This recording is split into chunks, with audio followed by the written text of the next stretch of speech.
Hey, what's going on? It's Bill Burr, and it's time for the Monday Morning Podcast for Monday, February 5th, 2018. What's going on? How are ya? How you doing? I'm actually doing pretty good after a Super Bowl loss.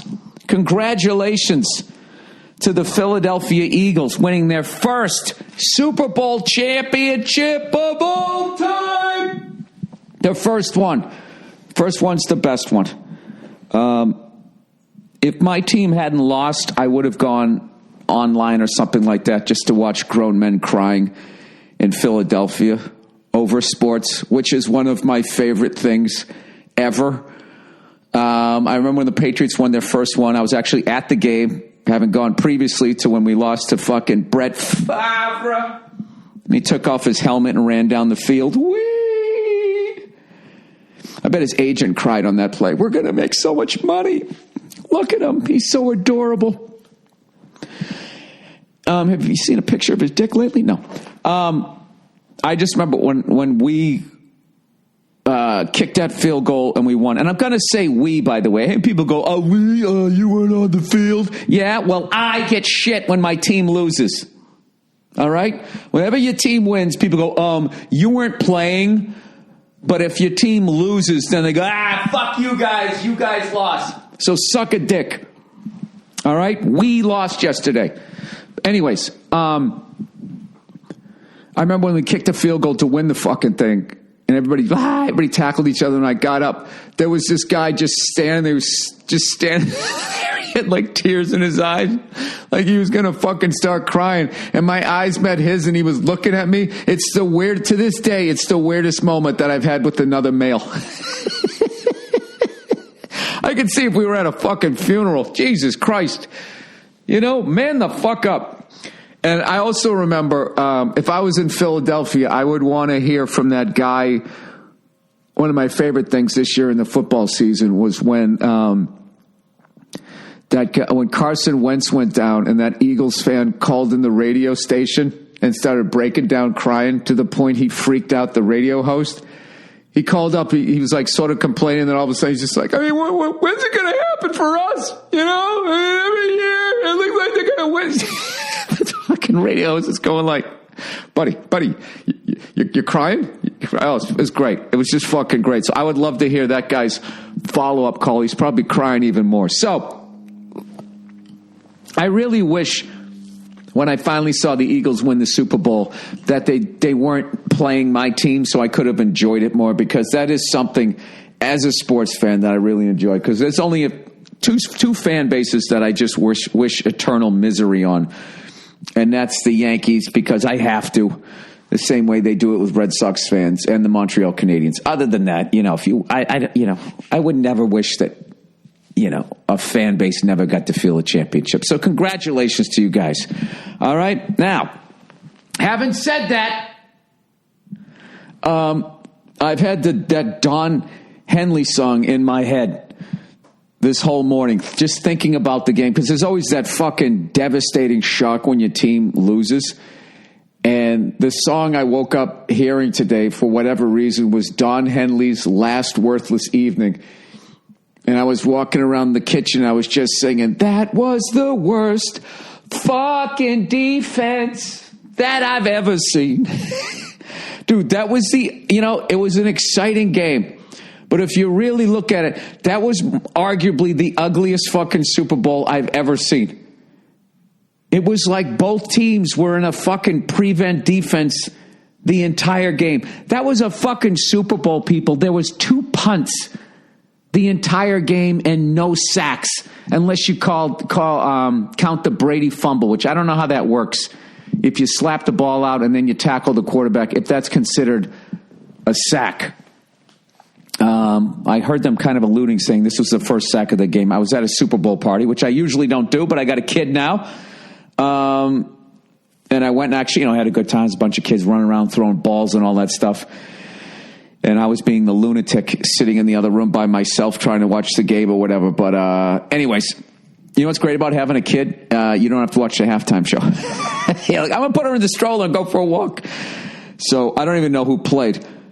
the halftime. I just kept walking by the front door and I kept hearing music. And when the music ended, I came back in and then somebody goes, "Hey, great timing, great timing." It's like, hey, I've watched a few of these. Watched a good 40 of them. Anyways, I've never seen, like, the defense was so fucking bad in that game. It was literally like, how did either one of these teams even make it here? I don't know if it was the weird matchup or what. I mean, I don't know anything about the fucking Eagles, considering I thought that fucking Sproles guy was still playing. But I did call it with the running game. I just didn't know it was that fucking dude that you got from the Dolphins. Whatever, right? But I knew that was going to be a problem. Yeah, I don't know what the fuck happened to the Eagles, but I will tell you, the New England Patriots, the game this season where I went like, oh boy, oh Jesus, we ain't winning it this year, was when we played the Pittsburgh Steelers. And we went down and we scored. The fucking game was over. There wasn't enough time left, even with Big Ben, and then we gave up a 90-yard screen pass. And the only reason why we won that game was because of that stupid fucking is it a catch, isn't a catch. Now, when he catches the ball here and he turns and starts running with the ball, we don't know if he has possession as he possesses the ball and reaches over the fucking goal line. My number one thing I want them to fix in football is that fucking rule.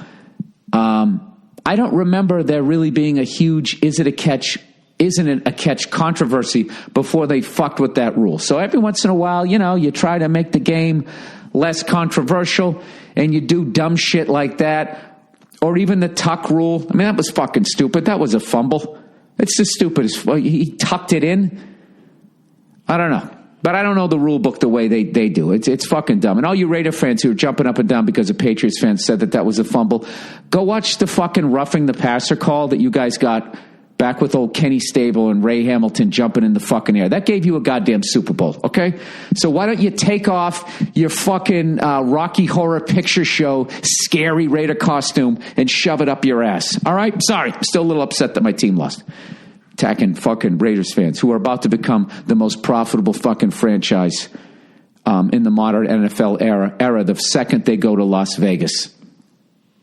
They're going to do so well in Las Vegas. This is my prediction that I'm going to say the Rams will eventually move to Reno or Laughlin, Nevada or some shit, right?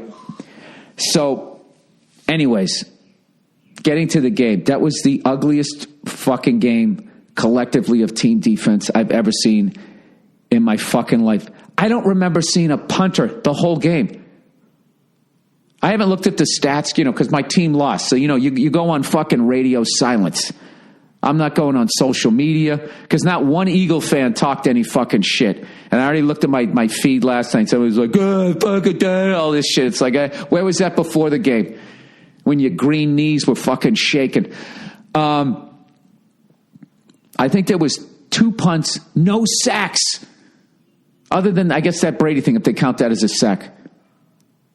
Okay? If you told me before the fucking game started, I'll just say, because I don't know what happened, I'll say the Eagles punted once and the fucking Patriots punted once. You just told me, all right, you're not going to sack Nick Foles once and the Eagles are only going to punt once and you'll have 1 turnover. I'd be like, oh boy. Oh, this is going to be ugly. We're going to get the living shit kicked out of us. And I bet if you told Eagle, I mean, what the fuck happened to the Eagles defense? I thought they were going to kill us. I was like, Jesus, this fucking team looks like those Giant teams. So they got that great front four. They got a fucking running game. They're going to fucking make Brady move. And we're going to be frustrated and punting and all of that shit. And then they're going to have the running game chewing up the fucking clock. It was still a great game. And I know there's a bunch of Patriots fans whining about that trick play, who, by the way, Chris Collinsworth just couldn't get over that play. They kept going back to it. This has got to be the greatest, the most iconic play in Super Bowl history. It's like, you mean the one the Patriots just ran 5 minutes ago? You see that at least 5 times a fucking year in the NFL regular season. It wasn't like this unique trick play. And if you watch college football, you see it about 40 times a year. It's just the standard fucking play. Now, I guess the legal formation is if there's, You need 6 guys on the line. And the Eagles had 5, and there was one guy a cunt hair back. So, I don't know. If you want to say that's a legal formation, I'll tell you this. What the defense played yesterday, and if they actually called that, the Eagles would have scored on the next fucking play. All right? It'd be one thing if we were actually stopping them. I would actually look at that and be like, well, wait a minute, blah, blah, blah, blah, blah. You know, my buddy said something funny. He goes, if the Patriots scored on that and we actually won the game, they would be calling it formation gate for the next 3 fucking years, which is hilarious. We probably would have lost a draft pick because of that play. But there's no fucking way on any level I would ever take that victory away from the Eagles. They won the fucking game, all right? And this is how bad the defense was. Even on the last play of the fucking game, they still had to give the Eagles fan base a fucking heart attack when they batted the ball all around. I mean, there was like 3 Patriots that had a shot at the ball as it was like hanging in the air. Just a really weird fucking game. But I can say this. I am really happy for Eagles fans and the city of Philadelphia. And I know that I will always be sort of connected to that city as if I fucking hate them. I never did. It was just, I had a bad show. I was in Philly and I went after this shit that you loved. But I really, the only time I ever really hated a Philadelphia team was when the Celtics and Sixers had that great rivalry. But other than that, you know what I mean? We're in the AFC, you're in the NFC. We were in the Adams division, you were in the Patrick's division. I actually used to like the Flyers back in the 80s because I liked fights. And I remember rooting for them. I think they played Edmonton. I forget who they played, but they were going to lose the game, and out of nowhere, Ron Hextall had an absolute shit fit, and for whatever, I've never seen a goalie do this, just skated out of the crease and started fighting somebody. Just completely spazzed out. Fucking ran out. Skated out, I should say. But after a while, I couldn't become a Flyer. I couldn't stay a Flyers fan because they reminded me of how I was living my life. Where it's like, well, this worked fucking 30 years ago. Let me keep trying it every year. They kept trying to beat their way to the cup because it won them a cup at 74, 75. And then they continued to do it well into the 2000s. So anyways, what else? I made a couple of notes here. I think that was it. Anyways, but this one, it doesn't hurt the way those Giants ones hurt.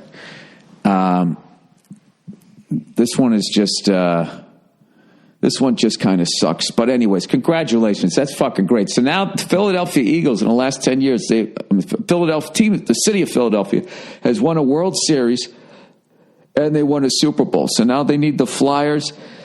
It's 76ers to win, which I don't know how the fuck that's going to happen. So, anyways, there you go. There's my Super Bowl chatter. Once again, congratulations to the Eagles fans. And,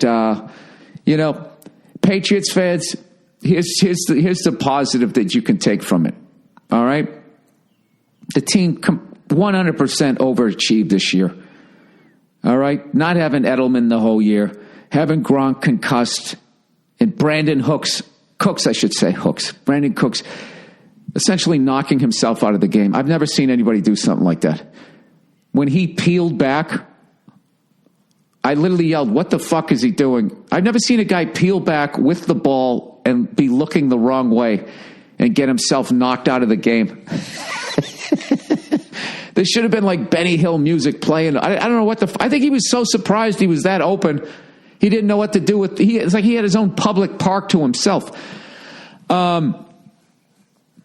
Anyways, here's your as Patriots fans, how you can get past this. Just be happy. Every time the Patriots win the Super Bowl, when you really think about it, have you ever gotten a ring yourself? You don't get a ring. All you have to do is now go out and buy a championship T-shirt and get a subscription to Sports Illustrated. So it's nice, to avoid that expense. Anyways, so there you go. And now the worst feeling ever, almost as bad as your team losing the fucking Super Bowl, is that football season is officially over. No college, no pro, no Canadian, no nothing. Whatever, you got March Madness coming up. Formula One starts next month or whatever. But anyways, congratulations to the Patriots on a great season. And once again, congratulations to your Super Bowl champion, Philadelphia fucking Eagles, man. Who would have ever thought? Now, wait a minute. Let's go around the league. So who's left? We all know the Cleveland Browns. And they certainly didn't take a step towards winning one this year, but you never know. Sure, they got a bunch of draft picks. Let's go around the league. Patriots obviously have won. Giants obviously have won. Jets won Super Bowl III. Eagles have won. Pittsburgh has won. Ravens have won. Washington has won.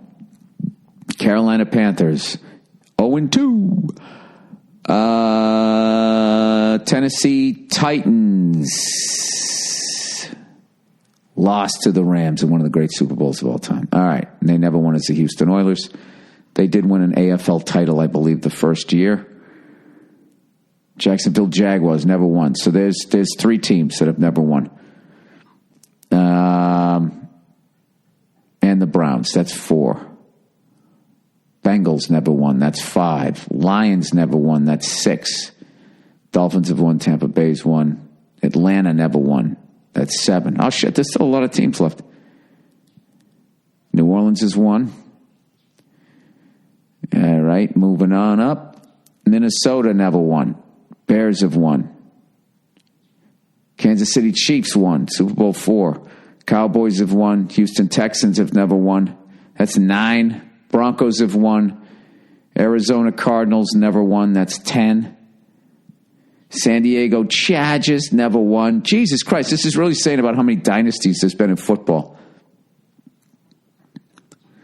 The Rams never won. Fuck. Raiders have won. 49ers have won. Seattle have won. I probably missed a team or 2 there. So 12 teams haven't won it. 20 teams have. Well, I guess, you know something, if when the Patriots, we say the Steelers have won 6, Patriots have won 5, 49ers won 5, and Cowboys have won 5. That's 21 of the 52 Super Bowls right there, spread out with just 4 fucking teams. Giants got 4, so that's 24. Packers have 4, that's 28. So that's 1, 4, like 6 teams have won 28 of them. Well, I guess that kind of makes sense then. So I guess there's really no shame at this point, you know, having never won a fucking Super Bowl. Considering like a lot of those teams I mentioned were expansion teams like the Panthers, Texans, and fucking Jaguars.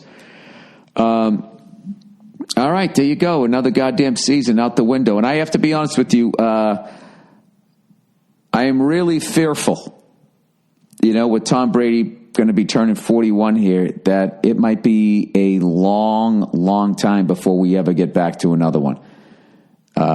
If we don't get back next year, because I'll never forget, you know, everybody talks about Dan Marino, who undeservingly gets all this shit for having never won a Super Bowl. I mean, the game had passed his coach by. He never had a running game. He never had a defense. He still did what he did. Was he supposed to tackle people too and come up with the fucking game plan? The man would literally throw for 6,000 yards a season if the rules of pass coverage were the way they are.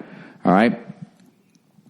Now, that guy went to a Super Bowl in his second year, I believe, in 1984.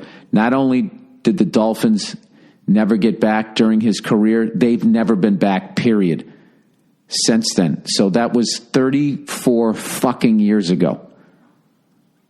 Dan Marino was 23 years old. He's now 57. That's how fucking nuts this is. So I'm telling you right now, when Brady and Belichick leave, you know, I'm going to be 50 years old. If we go through what the Dolphins go through, I will be 84 years old still waiting for them to get back. So I don't take any of this for granted, because there's a lot of people who hate the Patriots. Go, I mean, you guys, it must not even be exciting anymore. It's like, no, dude, it's fucking unbelievable. I'm trying to enjoy every second of it, because I always think, okay, this is the last time we're getting back. Thank God we won. This is the last time we're getting back. Ah, fuck, we lost. This is the last time. Oh, we lost again. Oh, we won. We won again. Now we fucking lost. I don't know. I don't know. It's fucking, and for all you Patriot haters out there, I mean, you're really, Paul Verzi said it best. He goes, it's like you're literally watching something you're probably never going to fucking see again.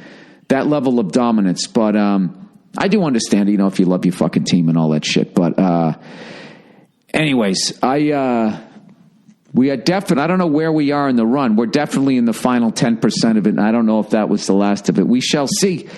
We shall definitely see. But, here's the thing. If they never get back again in 34 years, or they do, either way, I'll be sitting there watching.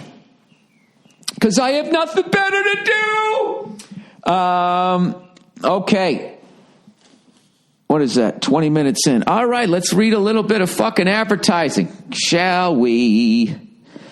All right. Indochino. Talk about how every man looks better in a suit. I'll tell you, I don't think I've ever been so starstruck as when I see Tom Brady in a suit. You know what I mean? Hair and just all the perfect places. All right. Indochino is the largest custom apparel company. They make suits and shirts made to your exact measurements for a great fit. Yeah, so after you get measured, stop fucking eating, stupid. Or try to remember exactly what you ate.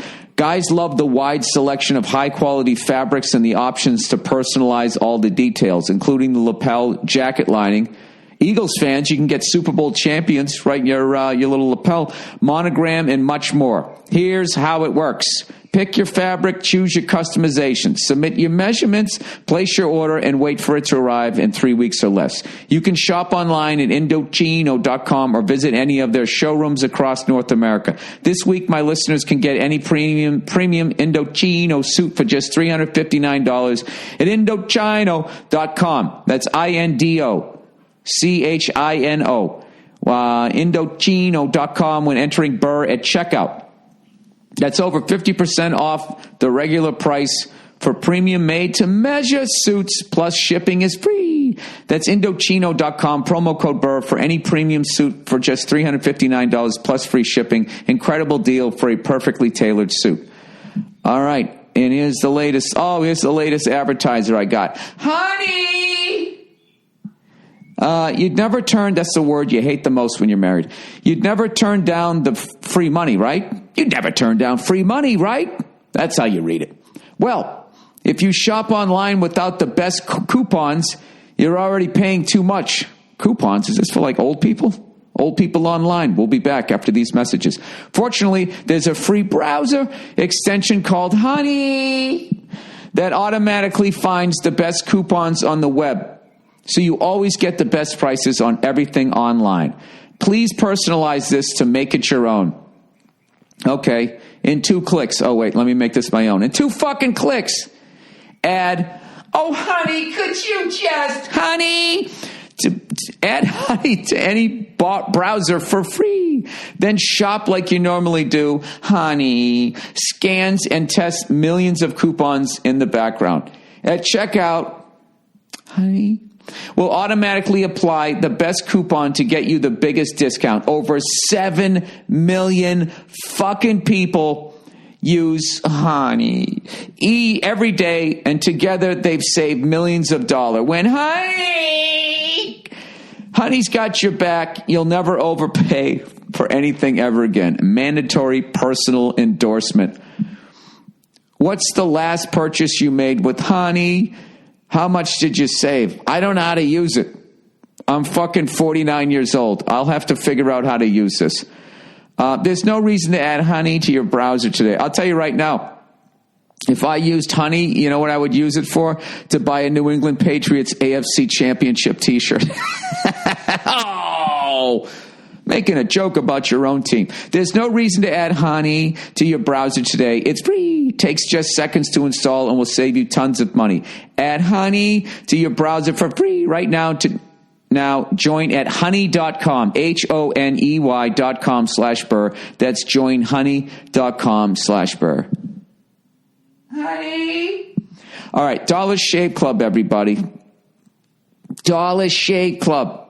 Everyone knows Dollar Shave Club ships amazing razors for a few bucks. What you might not know is that Dollar Shave Club also has products for pretty much everything else you need in the bathroom. Body wash, shampoo, hair gel, lip balm, everything. If you're sick of the nonsense at the store, now's the time to try out Dollar Shave Club for a limited time. Dollar Shave Club is basically giving away their shit shower shave starter set, to new members for only $5. This starter set features their executive razor and 3 trial-size versions of their most popular products that help you stay fresh and so clean. In your first box, you will receive their shave butter. Honey, could you give me some more shave butter? Body wash and one white butt wipes.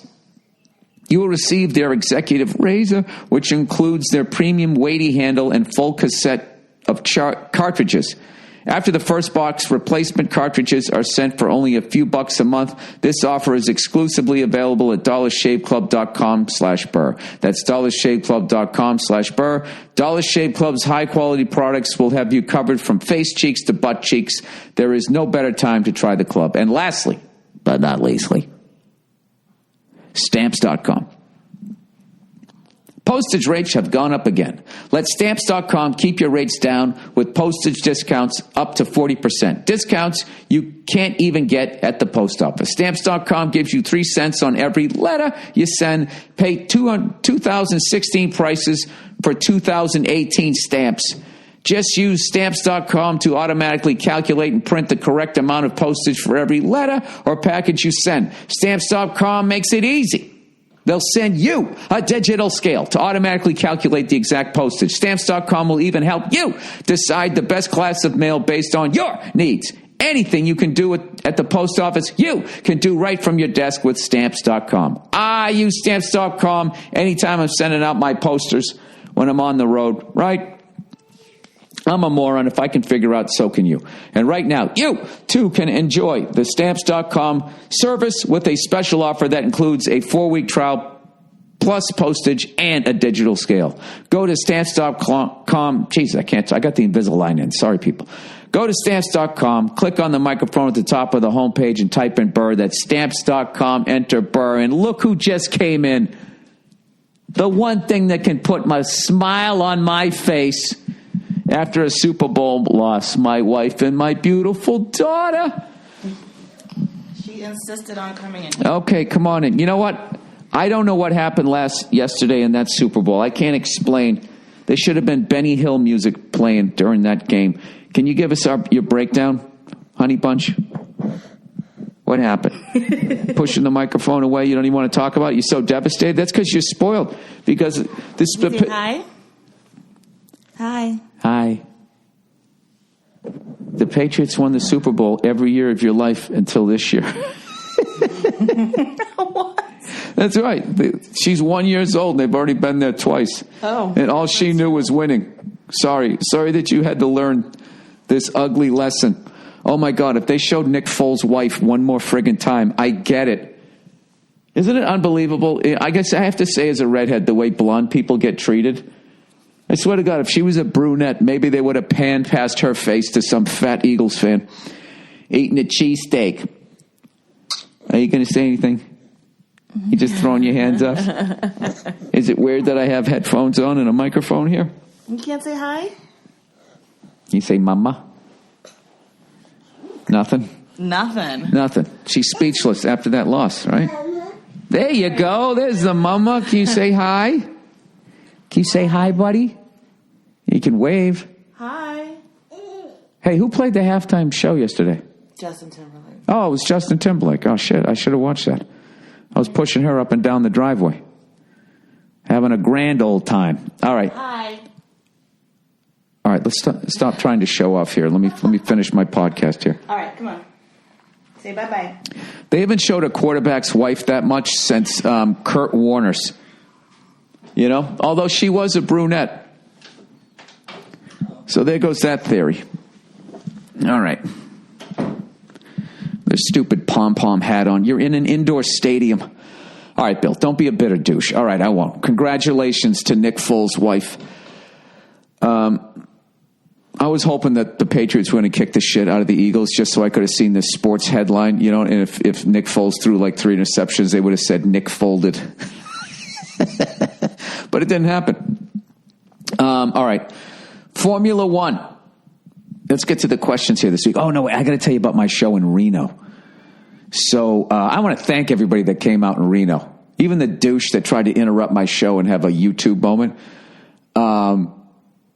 I fucking love that city, man. I had such a great time. I went up there and I worked with my buddy Rick D'Elia, who we started out together way back in Boston in 1992. I think he maybe started like a month before. We were trying to figure out who started before, but I always remembered seeing him. And,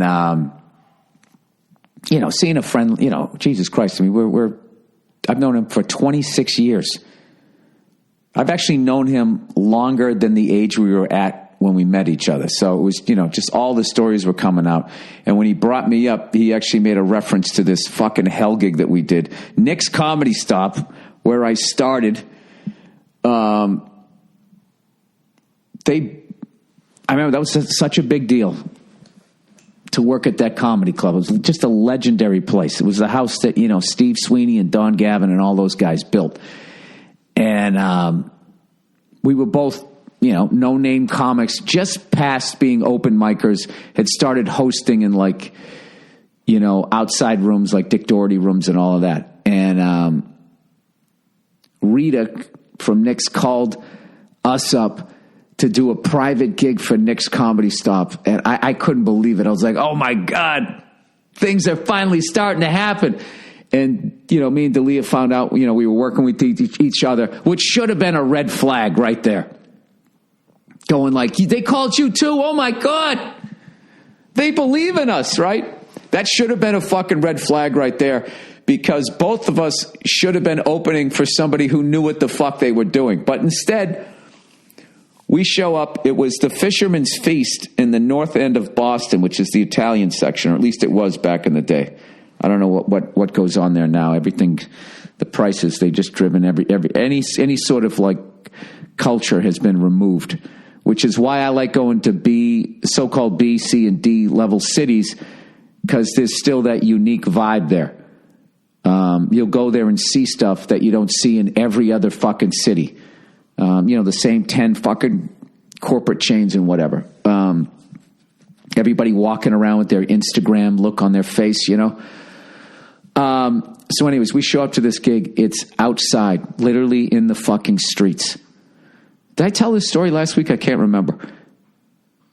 And there was like a fucking band on stage. When the moon hits your eye like a big pizza pie, that's amore, right? And all the Italians are sitting there singing, and you really just feel this great sense of family, tradition, and culture. And now you got these two pasty-faced, you know, at least Rick was half Italian. You know, I'm fucking German, Irish, just standing there with my fucking fire engine red hair. So D'Elia goes on. Nobody has any idea what's like. This fucking guy's like, now we got a little comedy. And people are like, what the fuck is this guy talking about? And then D'Elia goes on stage trying to smile through probably the biggest panic of his life. And I remember wanting to laugh at him, but I couldn't because I knew I had to go on next. So whatever he was feeling, I was about to feel. But at least, and for me, it was going to be worse. Because at least before he went on stage, he had fucking hope. Like, well, maybe this will be good. But when I saw Rick go on stage, I had confirmation that this was not going to be good. I just remember him just fucking interrupting this great fucking party, which is so many of the early stand-up gigs, you know, just interrupting something that everyone was totally enjoying and they really don't need you. And then they don't know that you're coming up there. And then you go up there and they're like, what the fuck is this? All I remember was when I went on stage bombing and just looking up and seeing all these old Italian ladies like hanging out the window, just looking down at us like what the fuck is this? And just afterwards, I forget, we probably walked out of there. There's no subway stop. We walked over to our cars. I don't even remember. But anyway, it was great to work with him, but I was in the middle of my set having a great time, and I do this bit where I make fun of the troops a little bit, you know what I mean? And it's not even, it's not even fucking remotely. It's like a fucking hilarious bit. The first time I did it at a VFW to make sure that, the way I was doing it, I did it in front of the troops. They were all fucking dying laughing. I mean, those guys there that lost their legs over there and shit, and they were still laughing. They loved the fucking bit.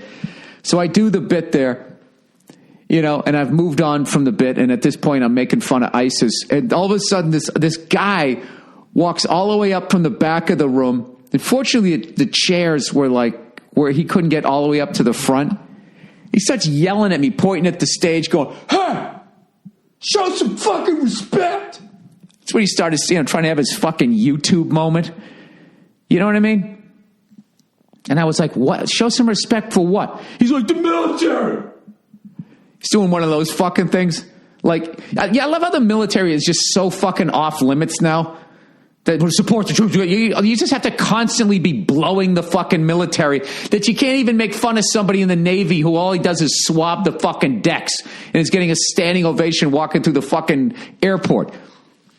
I've done that fucking bit in front of so many troops. They've all found it funny. This fucking, show some fucking respect. This fat fuck. Oh my God, I went off on that guy. Why don't you show some fucking respect and lose some weight, you fat cunt? For your fellow American, for every time you get the middle seat on a flight and your fat fucking man tits spill into the other. I'm so fucking sick. I'm so fucking sick of everybody being so goddamn fucking offended at comedy shows and just making the whole moment about themselves. You fucking mouth-breathing chimp. Jesus fucking Christ. If you can't fucking see through the fucking, whatever that fucking expression is, see the forest through the fucking trees with all of this shit, I just can't fucking help you. And considering all the shit that I had said up until that point, I didn't show any remote respect for anything. Every fucking subject. That's what kills me. I blamed women for sexual harassment. That's how I started my fucking show. Where the fuck was he during that one? Fat fucking cunt. Oh my God, I was so fucking mad at that guy. I hated that security escorted him out. I appreciated that they did that, thinking that I wanted to it. I wanted to talk to that guy for the rest of the fucking show. Walks all the fuck way up. He was waiting for his Oprah round of applause. When I told him to go fuck himself, everybody laughed. I can't believe that, that's the classic thing at like a comedy show that usually ends up on the fucking internet. You know what I mean? That self-righteous fucking douchebag. You know what I mean? Where everything else that I said up to that point was so fucking ridiculous and absurd. And then that's the one that you're going to take fucking seriously. Like, what kind of a fucking moron? That's what I was saying to this guy. It's like, do you really think I'm anti my own country, you dumb fuck? And when you guys come out to my show, when you see the bit, okay, it's so fucking pedestrian. It's ridiculous. Even when I did the fucking bit at the VFW, the troops came up to me. He's like, yeah, we say that to each other. But this fucking guy had to fucking, take his hair out of his ponytail, tossle it around, and have his big fucking head rolling moment. Fucking kill yourself. I hope you fucking have a heart attack, you fat fucking cunt. You know what it was? Was if he didn't like the bit, then heckle me. The fact that he came up there and he's like pointing at me, yelling at me like I'm his kid and he's my fucking dad. Ugh. Anyways, let me just fucking plow. That other than that, the gig in Reno was fucking awesome. And I gotta be telling you, that was actually more upsetting to me than watching my team fucking lose the Super Bowl.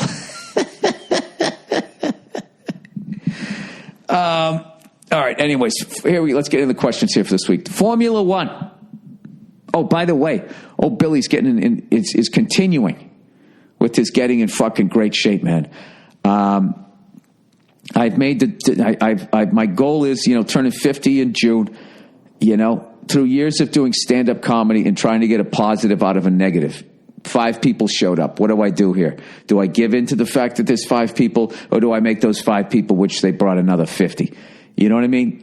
When you fucking, I don't know, when you're in this fucking business, the greatest thing about this business, unless you knew somebody when you got into it, most people get into it and they don't know anybody and they have no idea what to do.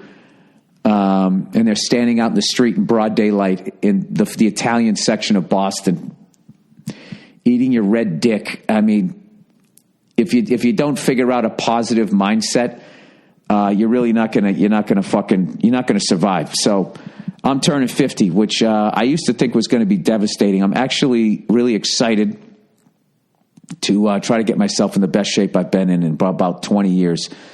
So I'm trying to get down to my basically the weight I was at when in the shape I was in when I started. Now, I'm obviously going to fall short because no matter what I do, I'm still fucking about 30 years older.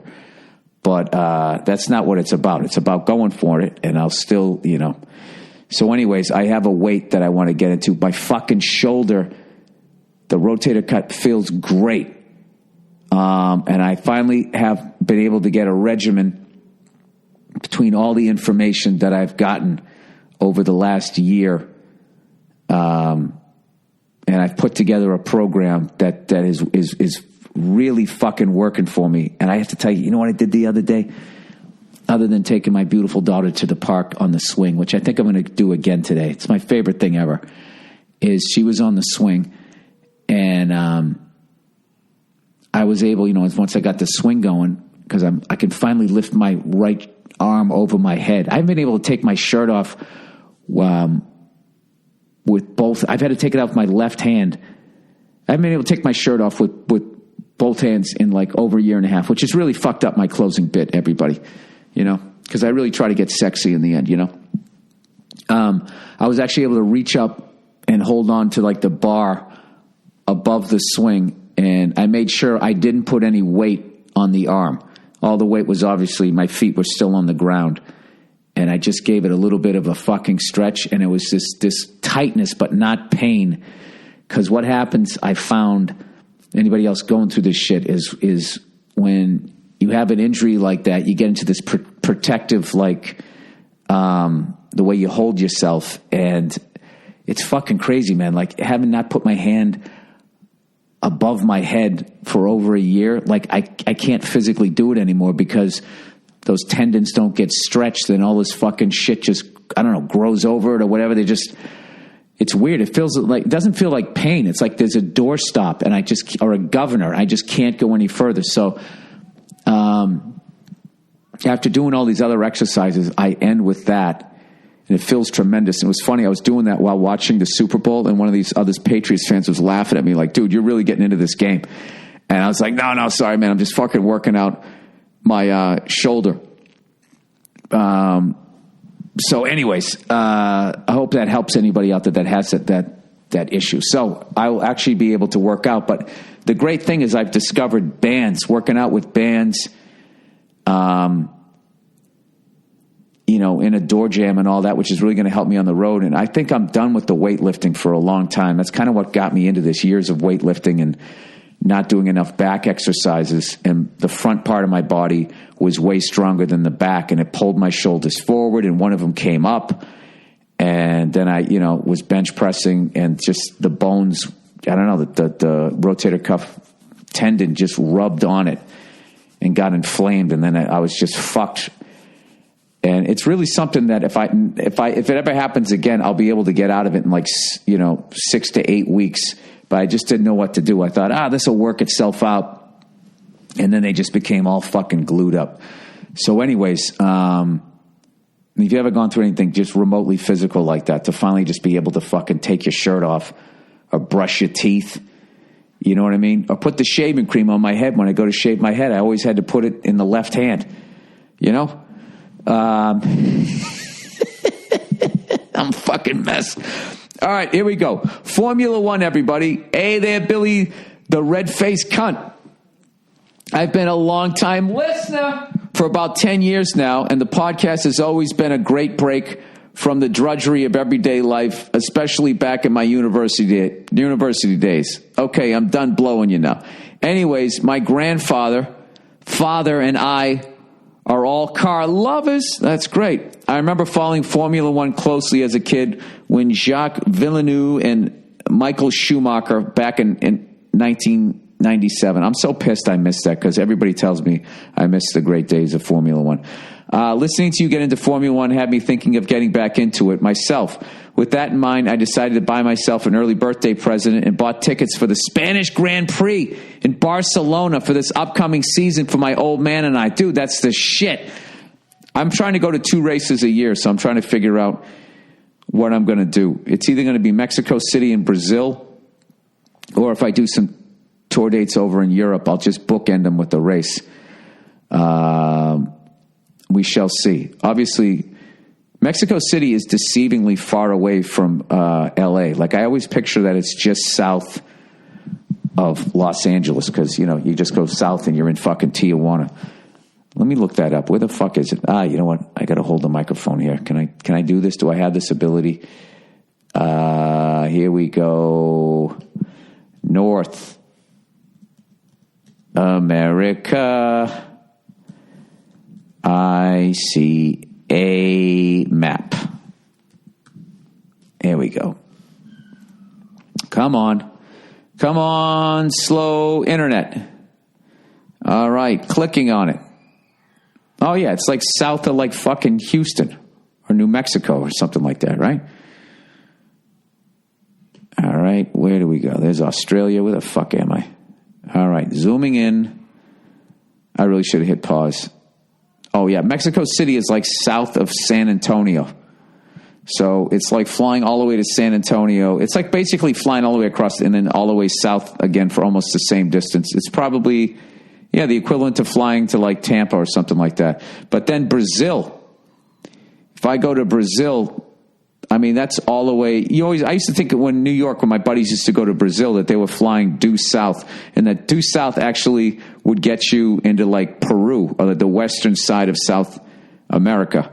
I would love to go down there too. Yeah, maybe I'll do that, and then I would actually be done with all the races on this side of the world. Who knows? That's such a cool thing that you're doing that with your dad, though. Anyways, plowing ahead. I know you like the Air India team. I also like the Williams Martini team. I just like their colors. And I don't want to pick a perennial powerhouse like Mercedes or Ferrari. So my question is, which team racer did you enjoy watching most? My father and I are going to pick a team to root for during the upcoming season to make our father-son weekend a little more fun. Thanks, and go fuck yourself.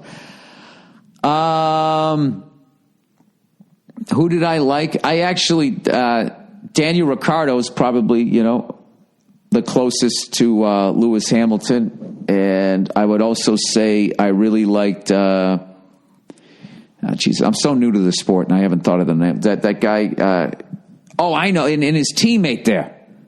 His teammate was a fucking maniac. Hold on a second. I got to make sure nobody switched out of the team. Let's see. Red Bull Racing Team. That kid was like 20 years old. Drivers. Here we go. Unless he switched teams. Max Verstappen was really fun to watch. I would say out of the young drivers, he's probably the best.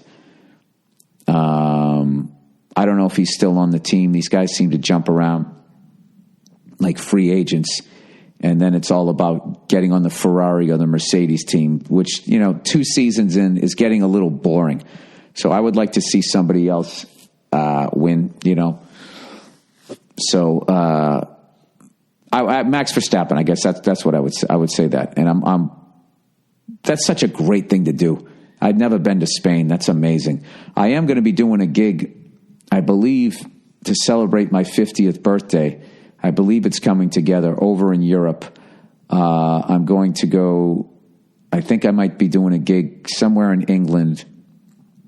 And then I'll be with my lovely wife and beautiful daughter. And maybe we're going to go to France again. I'll try to polish up on some of my French. But if there's any races over there, you know what? You've inspired me. I'm going to talk to the guy who books me today. And I'll be like, we got to figure out, what Formula One race is going on over there. Because I got to add that 50th birthday and go to a Formula One race over in Europe. Man, that would be sick. All right. More Formula One shit. Formula One Grid Girls. Hey, Billiam Wallace. Big fan from Glasgow, Scotland. Formula One just announced that they're getting rid of the grid girls because they feel this custom does not resonate with our brand values and clearly is at odds with the modern day societal norms. Same things has happened with the darts and is looking likely for boxing and UFC in the future. Are these probably ugly feminists doing nice-looking girls out of a job, or are they doing the right thing? All right, I don't know what the fuck. I kind of know what you're trying to say. What are your thoughts? Cheers and go fuck yourself, you cunt. Yeah, that's just all, lip service, no pun intended. It's just bullshit. You know what I mean? And, I think it's all bullshit. Here's the deal. To say this custom does not resonate, to say it's clearly is at odds with modern day social norms, it isn't. It's 100% at odds with the public horseshit political correctness, which all political correctness really is being phony. You know what I mean? It's just denying what you're really feeling, denying what you really want to say, denying what you're really fucking thinking. That's why comedians seem so fucking outrageous. They always say, oh, you're saying the things that people think but are afraid to say. They're not afraid to say it. They say it in their cars. They say it with their friends. They say it at home. I'm not talking about being a racist fucking moron. All right? They're basically trying to say that men do not enjoy looking at beautiful women. This is against the societal norm, that people do not gravitate towards beauty, both male and female. Like if you're a good-looking guy, you're not going to have your pick of the litter when it comes to women. And vice versa. Like if you're a beautiful woman, that you're not going to have to fucking, you know what I mean? You can look at it in like a negative way. I always thought that because it was outside of this country, that I always thought that they had a better way of presenting beautiful women, that it wasn't just like that Hooters vibe that we have here, like, I'd like to stick my dick between those knockers, the ugly way that we fucking do everything over here, I think what that is they probably got enough crap from these women's groups and they just don't need the headache. So, and I also feel that a lot of, when they say you're exploiting women and blah, blah, blah, blah, blah, I think there's a lot of truth in that. I don't think it's that way with this. I think that's, what are they doing? What exactly are they doing? Are they fucking, twerking and all that shit? It's just a beautiful woman walking around with a ring card. That's it. Getting attention in a very safe fucking way. What is the fucking problem? And I do know that, the way guys can't handle a good-looking guy who's fucking jacked down at the end of the bar, a better-looking guy with, fuck that guy, guy's a fucking pussy, yeah, come on to go fight him, Women do the same thing with a better-looking woman that comes walking into the bar. They fucking hate him. That's it. So I think it's pretty fucking childish. However, Formula One is on ESPN, and, ESPN used to be great, but now they kind of ruin everything, so I'm going to blame them. They obviously were too fucking stupid to keep Will Buxton, who was phenomenal at his job. I don't know. So, yeah, I think that's all. The whole thing is fucking dumb, and eventually there's going to be a backlash. God forbid there's a beautiful woman walking around on stage. God forbid, and guys are, like, excited by it, like, and fucking whistling a little bit. Who cares? You know what I mean? This is my problem with feminism, is that all the corrections are made for them, which is really kind of putting it out there as if that women don't need to adjust their fucking behavior in any ways when it comes to men, And feminists get to speak in these unbelievable, like, broad, no pun intended, blanket fucking statements, but guys cannot. You know what I mean? I'll speak in some blanket fucking terms for men. Hey, how about you earn your own fucking money? How about you buy a round every once in a while? How about when you go through a fucking divorce, you try to do something fair and instead of trying to take every fucking last dime you possibly can, you greedy cunts. All right, we're moving on to the next one.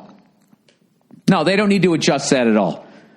They don't need to adjust any of their fucking behavior whatsoever. They don't do anything wrong whatsoever. I tell you right now, if women died that much sooner than men, you don't think that there would be a study? You don't think that there would be a fucking ribbon? You don't think some way that they would blame men on some level that women die that much earlier than men if it was that fucking way? I don't know. I think that that's why guys are so funny, is because nobody gives a shit about us. They really don't. You know what I mean? They just don't. Anything that happens to a guy is, dude, you hear about so-and-so? I hate to be him. Sucks to be him, right? That's it. That's the level of support we have for one another. All right, deported father. Dear Billy Justice, 2.5 years ago, my father was deported to Mexico. He had been in the U.S. since 1978, since he was 13. My family struggled without him financially, and emotionally it's been very rough. It must have been brutal. He's healthy and not dead, but he can't be with us. Yeah, that's got to be, oh man, that's fucking brutal. It's been very frustrating and words can't describe it. I'm getting married in a few weeks and he wasn't able to be at the wedding. Every day I see people criticize Trump and can agree with their reasons for doing so. But my father was deported under Obama. My family knows 3 other people who were also deported under Obama. My white friends think they're good people because they liked Obama, but never looked to see what was happening. They didn't care then, but they care now. It makes me feel very mad because it feels insincere and lazy. As a white man who seems fairly progressive, can you tell me why this is? What would you suggest I say to them?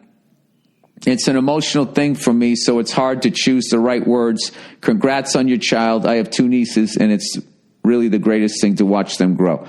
Thank you. What can you say to them? Oh, it depends on how open-minded they are.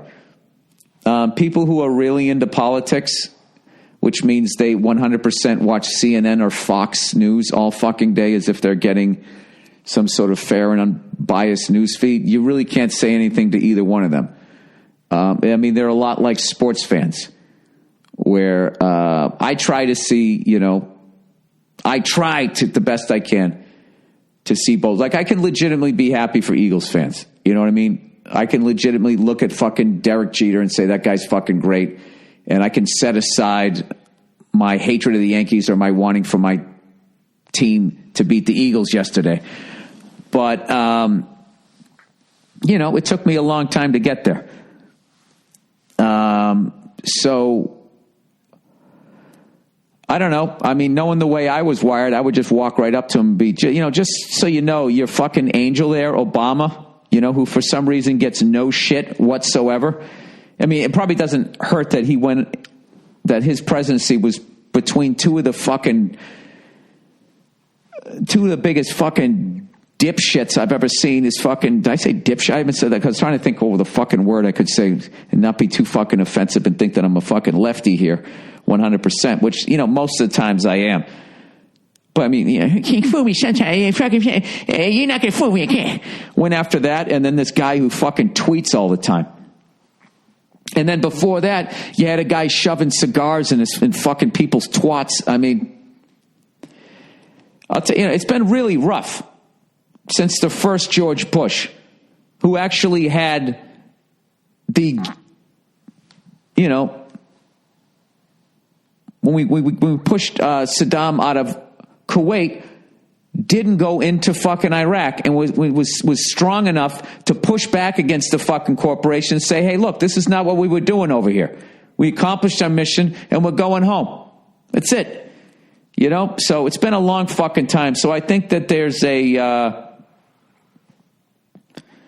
thing with Obama, at least he wasn't Bush or Trump kind of thing. So people have a hard time seeing him. And I think he gets handled with kids' gloves in the media. You know what I mean? They every image of him, he's like kayaking or fucking playing highlight and all of this shit. Like the joke I was doing in my act, it looks like an erectile dysfunction ad. And they're really kind of ignoring that guy for all the hope that he said and everything. And I know that job is, well, I don't know, like literally know, but I understand that it's an incredibly difficult job. And they always say if you can get one thing done, which he did get Obamacare through. So I guess it was an achievement. But I have to tell you, as someone who does lean left, to watch him go on tour now with $70 million of tour dates to go talk to a bunch of fucking bankers and corporations, and all of that. And just, I don't know, it's as far as the way I read that's just those corporations washing their bribe money. Like, we got you in office, you did what we wanted you to do. Now come talk to us for an hour and we'll give you a nice 6-figure paycheck. And we'll all do it, and then you can be worth over $100 million, like the Clintons, like the Bushes and all. Like, it's so fucked up that none of them get called out on that. It's like the Bushes, the Clintons, the Obamas. It's like you guys dedicated your life to public service, and the presidency is the highest paying job, which now is like $500,000 a year. If you do 2 terms, you're going to gross tops. What is that? 500 times fucking 8. What is that? That's $4 million. And somehow they're buying giant houses and they all end up being worth 9 figures. And everybody just looks the other fucking way. I don't know. So maybe there's someone within your group that is understanding enough and can see both sides of that. Like if I said what I just said about Obama to a Trump person, they would be like, yeah, that's right. They would be going fucking bananas. But then if I even remotely suggested that Trump seemed a little emotionally unstable and that he's really doing the country a disservice to be tweeting and arguing with people on social media like a 7th grade girl, I don't even fucking respond to people on Twitter. When it comes, occasionally I do. But this is supposed to be the leader of the free world. Trying to get a Trump supporter to admit to how pathetic and embarrassing that is. I mean, that's just kind of the world that we're in right now. But maybe one of those Obama supporters, maybe you could, I don't know. But then also we live in such a fucked up world. I'm going to believe that you're actually Mexican and you wrote this and that you're not some white person that wrote this shit because they hate Obama. I have no fucking idea. You never know. There's no way for me to vet. So if what you just said was true, that is horrific, and I understand what you're saying about Obama because, I think the best thing he had was he could deliver his speech better than Bush or Trump. But at the end of the day, even though the needle kind of leaned more left when he was in office, the ship stayed on course, if you know what I'm saying. Now, right now, I want that guy from Reno to come walking into my fucking room here. Hey, show a little respect. All right, boyfriend's best friend. Dear Billy Boy, lady here. Uh-oh, here comes some Red Shoe Diary shit. I have been seeing/dating my best friend for almost a year now, and we love listening to your podcast together. It's going absolutely fucking wonderful, except for one thing. Oh, this went in a completely different direction. I thought you were going to say you wanted to bang your fucking boyfriend's best friend. All right. Okay. It's going absolutely fucking wonderful, except for one thing. His best friend sends him pictures of naked / half naked girls from Instagram to him. We recently became long distance, so I'm not sure of the frequency still, but before I moved away, he did it almost daily. My issue is, 1, his best friend girlfriends complain to me about it instead of taking it up with him. And I tell her to just talk to him. Wait. There's too many fucking pronouns in here. I don't know who the fuck you're talking about. Oh, his best friend's girlfriend. So the girlfriend of the guy sending the pictures complains to me about it instead of taking it up with him. And I tell her to just talk to him. And number 2, it's actually hard to take that advice because I don't want him to think I'm trying to control his life. Some of these pictures are actually girls that they know and not just pictures from the Chive or the Code of Man. I don't even know what that is. My question is, do I have the right to be heard about this? Well, are you heard about this? Yes. I'm going to say yes. Are you a free person? Yes, as much as they'll let you be. So I would say, yes, you do. If so, how do I bring this up to him? I've lost over 30 pounds over the course of us seeing one another, and frankly thought it would stop, but it hasn't. That's not why I lost the weight, by the way. Did it for myself. Okay, well, that was weird. I thought all of a sudden you were stressing out over it. Thanks for the advice, and kindly go fuck yourself. Well, that's great. First of all, you got yourself in great shape. You know who's giving you a standing ovation right now? Your fucking vitals. All your major organs are loving you. As we live in a world now where everybody's a hero, including overweight people. You know what I mean? I'm telling you right now, if your vitals were standing in an airport and you got off a plane, they would not be giving you a fucking round of applause. Staying in shape is the greatest fucking thing you could ever do for yourself, and you fucking deserve it, all right? And fucking stop playing the victim and do something about it. Admit to the fact that you're the one with the hand shoving that fucking cupcake down your fucking throat. Sorry, I'm getting off track here. I absolutely bring it up with him. That's completely fucked up. If that bothers you, you should say something. And the guy sending the photos is being completely disrespectful to you and your boyfriend. You know, he's happy in a relationship. Why the fuck is he doing this shit? Maybe he's jealous. Maybe he's a moron. I have no idea. I would absolutely bring it up to him. And just say it the way you said it. Like, you know, this is something that's bothered me for a long time. You know, this is so weird. I actually think if you don't get emotional, if you don't like cry and do the woman thing, which literally freaks most guys out, or maybe I'm superimposing most guys with the way I feel. Like when a woman starts crying, I just start thinking like, oh, Jesus Christ, here we go. Now, how do I argue my side now when you as an adult are actually crying about this right now? And I'm a pushover, okay? Because anytime my daughter cries, that's it. I'm done. And my wife just rolls her eyes at me, just like she's not even crying. She's whining, Bill. I'm like, what the fuck am I supposed to do? I just, matter of factly, just say, I want you to know that really hurts me. And, but I didn't want to bring it up to you because I didn't want to seem like a nag. But I'm just letting you know that really bothers me and I don't think it's right. And just imagine if we turned the tables and one of my girlfriends was sending me pictures of guys with their dicks out every day. Like, how would that make you feel? Okay? I'm not saying you have to stop doing it. I'm just telling you that it bothers me. Just put it on that and let him make the fucking decision. Rather than come, because I can tell you as a typical fucking guy, if you come out, I really need to talk to you. Yeah, I mean, you sent me pictures, and it's making me feel a certain way. All the guys thinking is like, oh my God, how the fuck? I mean, I understand that women are more emotional, but when you fucking do that, in a lot of ways, it's not fair to the guy because there's no way you can argue with another adult that is literally breaking down crying. Okay? I've been in relationships and I've seen women crying, you know, talking to me about something to this level, crying, and I'm thinking in my head, like, I haven't seen people crying like this at a funeral.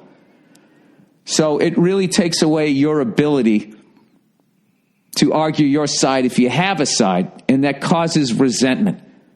You know, not to mention the fact that women can cry on cue. I swear to God, I feel like some of the time it's a manipulation tactics. But if you're able to just say it and just say, I don't want to be a nag, and I'm not saying that he has to stop doing it. I'm just letting you know that it really bothers me. And that if it was going the other way and I was getting dick pics sent to me every day, I don't think that you'd be too thrilled.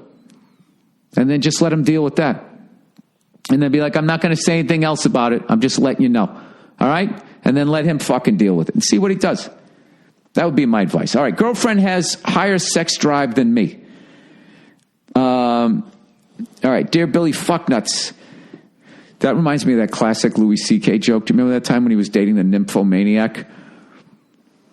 And And she kept going, let's do it again. Let's do it again. And it goes, and she was really just backing into me. And it really fucking hurt. And I wanted to say, hey, can you stop banging back into me before you rip my dick off, you fucking psycho? But instead I said, hey, take it easy. All right, girlfriend has higher sex drive than me. All right, dear Billy Fucknuts, I started dating an old girlfriend from high school after 10 years of being apart. Oh, like when Harry met Sally, right? I'm now 26 and she's 27. We've been going steady for about 7 months. I love you said we're going steady. This guy's like an old soul. And everything has been great up until around Christmas where the problem began. To give you some background, I work from 7 in the morning. She doesn't go to work until 5 in the afternoon and gets out at 1. Oh, you go to work at 7 in the morning. You didn't tell me when you stopped, though.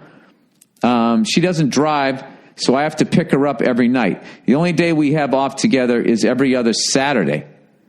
By the time we get back to my place, I'm completely exhausted and pretty much falling asleep while she's wide awake and usually wants to have sex. Recently, my sex drive has plummeted. Yeah, if you're not getting any sleep, it's gonna. And I can tell you that having a kid now. And that's totally true. The sex in your relationship, it just takes such a back seat. Your kid goes to sleep and it's like, hey, we could hook up or we could get like 50 minutes of sleep. And sleep at that point, it's like gold. Recently my sex drive has plummeted, not because I don't find her attractive or because I don't care about her, but I'm just drained of energy after working 50 hours a week with maybe 4 hours of sleep every night. And after about 5 months of sex every other night, it starts to feel like a chore. Sometimes I've been turning her down lately. This has caused a lot of arguments and fights in the past 2 months. That's probably because she doesn't know why. You know, guys, generally speaking, are horn dogs. And you could be in the middle of fucking having chemo and your girl will be, hey, you want to? Yeah, let's fucking do it. Banging her while you stand up with that fucking drip in your arm. I feel like she doesn't respect my desire to get some rest, and I've suggested sex in the morning, but at that point, she's already pissed at me. All right, well, if you communicated it and she's still not willing to work with you, then she's kind of being immature here. She seems to think I don't care about her and that when I try to suggest maybe sex a certain amount a week, like 3 or 4, she gets mad at me and that she always has to initiate it. I've been trying to be more consistent with being sexually available and more affectionate lately, like visiting her on lunch break and getting her small gifts like flowers to show that I care. But the problem is still here. Yeah, because this is all, you're not communicating. When we do actually have sex, sometimes it's just boring for me because I'm not in the mood or I really don't have the energy to do anything but lay there. I really love this girl and don't want to lose her due to something like this. Do you have any advice for my problem? And when we come back, you bald ginger ball bag. I would say this.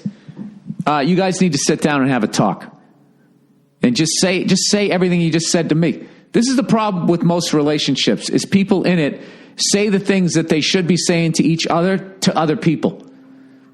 And then they expect the other person to be a mind reader. She has no idea that, how tired you are.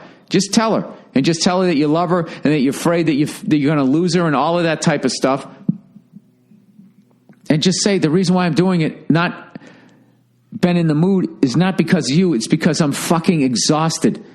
I'm like a zombie. I'm getting 4 hours of sleep.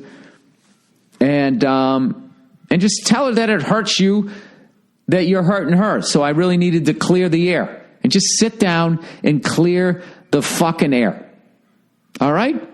That's what the fuck I would do. Okay, that's the podcast. Once again, congratulations to your Super Bowl champion, Philadelphia Eagles. Like I said, I hope you guys know all these, I had one bad fucking show in Philly and everybody thinks I hate the fucking city. I actually love the city, other than the fact you have 58 one-ways going to the left before there's one going to the right and then another 58 going left and then 60 going right after that. It makes no fucking sense. Other than that, yeah, I really don't have a beef with you. And a lot of times, I wish that show happened in North Carolina because I would have just stood on stage making fun of them for losing the Civil War and the fucking Charlotte Bobcats and Hornets and all. I would just make fun of all that, losing their fucking team and all of that. That's what I would have done. I just happened to be.